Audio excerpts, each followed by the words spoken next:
Sirat Parashat Kitissa en 5 minutes. Dans la Parashat Kitissa, on parle de la mitzvah de Machatzit HaShekel, donner un demi-shekel pour le sanctuaire, qu'on a demandé pour pardonner la faute du veau d'or. Il y a un midrash qui dit que Dieu il a montré à Moshe Rabbeinu une pièce en feu de sous son trône. Il lui a dit c'est ça Machatzit HaShekel.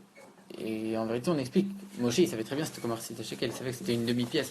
Mais la question que Moshe il avait, c'était comment c'est possible qu'une faute aussi grave que l'idolâtrie, qu'une faute qui est générale, qui englobe toutes les mitzvot, qui remet en cause toute la Torah, on peut pardonner l'âme de celui qui a fait une telle faute en donnant une petite pièce pour Machatzit HaShekel. Comment c'est possible? Encore plus grande question, comment c'est possible que Dieu, en lui montrant une pièce en feu, ça a répondu à la question de Moshe Rabbeinu? En quoi ça répond à cette question-là? En vérité, ce que Dieu l'a voulu dire, parce que c'est pas la pièce elle-même qui va pardonner le peuple juif, mais c'est le feu, la pièce en feu, c'est le feu avec laquelle ils vont donner, qui provient de l'essence de leur âme, tout l'enthousiasme avec lequel ils vont donner pour se faire pardonner. Ça vient de l'essence de l'âme, et ça leur pardonne la faute du veau d'or. Et chaque mitzvah, en vérité, en la pratique, on voit son intention profonde. Et tous les juifs, quand ils ont donné une pièce qui n'était pas en feu. Alors c'est quoi le lien avec le feu? Quel rapport? Où on voit que c'est l'essence de l'âme s'il n'y a pas de feu. On dit que la tzedaka, toujours, on donne avec l'argent qu'on a travaillé, on aurait pu acheter des choses pour nous, et pourtant on donne à la tzedaka, c'est toute notre vie, toute notre essence, on la donne. Mais ça, c'est la tzedaka, c'est pas forcément Machatzit HaShekel. Pareil, Machatzit HaShekel, on donnait pour les socles, ça c'était la base de tout le Mishkan, qui représente dans le service de Dieu la soumission à Dieu, qui provient de l'essence de l'âme aussi. Mais ça, c'est que ce qu'on a fait après, avec le Machatzit HaShekel lui-même, c'est pas le fait d'avoir donné lui-même. C'est que ce qu'on a fait plus tard. Alors tu peux dire, non, c'est comme chacun a donné la même chose, le riche et le pauvre ils ont donné pareil. Alors ça montre que dans l'essence de l'âme, tous les juifs, on a tous la même chose, on est tous égaux. On est tous dans l'union, quand on regarde l'essence de notre âme. Mais en vérité, ça c'est pas forcément Machatzit HaShekel, il y a plein d'autres dons pour lesquels on donnait chacun, et ni le riche ni le pauvre ils donnaient à chaque fois pareil. Pourquoi forcément Machatzit HaShekel? Quand on regarde dans la Torah ce qu'on dit sur Machatzit HaShekel, on dit comme ça. Machatzit HaShekel, ils vont donner Machatzit HaShekel, c'est quoi un shekel? Un shekel c'est 20 guéras. Quel rapport la Torah, elle vient t'expliquer maintenant combien ça vaut, et en plus elle vient t'expliquer combien ça vaut un shekel, comme ça toi tu vas comprendre, tu vas diviser par 2, et ça veut dire maintenant, un demi-shekel, ça veut dire 10 guéras. Mais pourquoi la Torah ne te dit pas tout clairement direct? Elle aurait pu te dire, donne 10 guéras. Ou alors dit, donne un demi-shekel, et tu sais combien il est le demi-shekel, il est de 10 guéras. Après elle te précise, voilà un shekel entier, voilà combien il vaut, tu vas le diviser, et combien ça fait en 2. Alors ici on voit qu'on souligne le fait de donner une moitié de shekel, de donner quelque chose qui est incomplet. Et pourtant c'est bizarre, on voit qu'à chaque fois que ce qu'on donne à Dieu, on donne le meilleur de nous, on doit donner le meilleur de ce qu'on a pour Dieu. Le meilleur c'est quelque chose d'entier, pas quelque chose qui est incomplet, qui est moitié. Comment c'est possible? C'est bizarre. Surtout qu'en plus là tu viens pardonner la faute de l'idolâtrie. L'idolâtrie c'est la faute qui vient faire la dispersion dans le peuple, qui vient diviser le peuple. Et pour réparer quelque chose qui a divisé, tu dois donner quelque chose d'entier, pas quelque chose d'incomplet. C'est incompréhensible.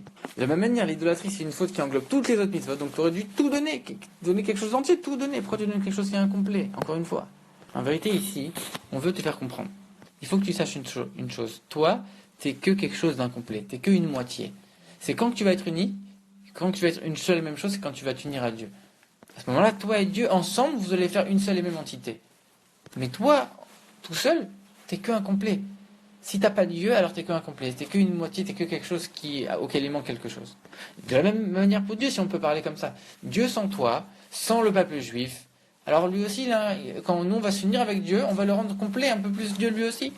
C'est pas qu'il y a deux choses qui s'unissent. C'est une seule et même chose. À tel point que si tu prends un indépendamment de l'autre, il vaut quelque chose d'incomplet. Il est pas entier. Et c'est ça le Machatzit HaShekel. On dit que c'est 20 guéras, c'est 10 et 10. C'est les 10 forces de l'âme de l'homme qui s'unissent avec les 10 sphiros, c'est-à-dire les 10 manières que Dieu il a de s'exprimer dans le monde. Et quand toi tu vas t'unir à Dieu, tu vas unir les 10 et les 10, et c'est pour ça qu'on te dit un shekel entier, ça fait 20. Pour te montrer qu'en vérité, on va s'unir d'une telle force avec Dieu que on ne pourra même plus distinguer la séparation. Dieu et nous sera une seule et même chose. Et ça vient que de l'essence de l'âme. Yechida, comme on a déjà parlé souvent. C'est un niveau pour lequel l'essence de l'âme et l'essence de Dieu, elles sont profondément unies. Et il n'y a aucune chose qui peut venir entacher ça. Même une faute comme l'idolâtrie, comme le veau d'or, qui est tellement grave, alors en vérité, ça n'a aucun impact sur cette union-là de l'essence de l'âme avec l'essence de Dieu. Ça n'a même pas le pouvoir d'entacher même cette union. C'est pour ça que Dieu a montré à Moshe Rabbeinu une pièce en feu, pour montrer que c'est justement avec l'essence de l'âme qu'on peut réparer une faute aussi grave que le péché du veau d'or. C'est ça qu'on voit dans la suite de la paracha, que Dieu il fait avec Moshe Rabbeinu, il fait une alliance. C'est quoi une alliance comme on a vu avec Abraham Avinu? On divise des choses en deux. Et pourquoi tu divises alors que tu es en train de t'unir? C'est la même idée. On rappelle que chacun, tout seul, on est incomplet. On est uni que quand on est avec l'autre. On est complet que quand on est uni avec l'autre. C'est-à-dire que Dieu il a voulu faire une alliance avec nous justement dans cette paracha après la faute du veau d'or. En vérité, ça on le voit avant dans la Torah, que Eliezer il a donné à Rivka un anneau en or qui valait 10 guéras. Mais on ne dit pas là-bas Machatzit Shekel, parce que c'est pas encore le don de la Torah, on n'a pas encore uni Dieu avec le peuple juif complètement. Mais là-bas on montre que c'est le premier mariage de la Torah, et donc ça nous fait une allusion en vérité à notre mariage avec Dieu. Dieu il se marie avec le peuple juif, ça c'est le don de la Torah. Et on voit qu'en vérité c'est une union tellement profonde qu'il n'y a rien au monde qui peut l'arrêter, qui peut l'entacher.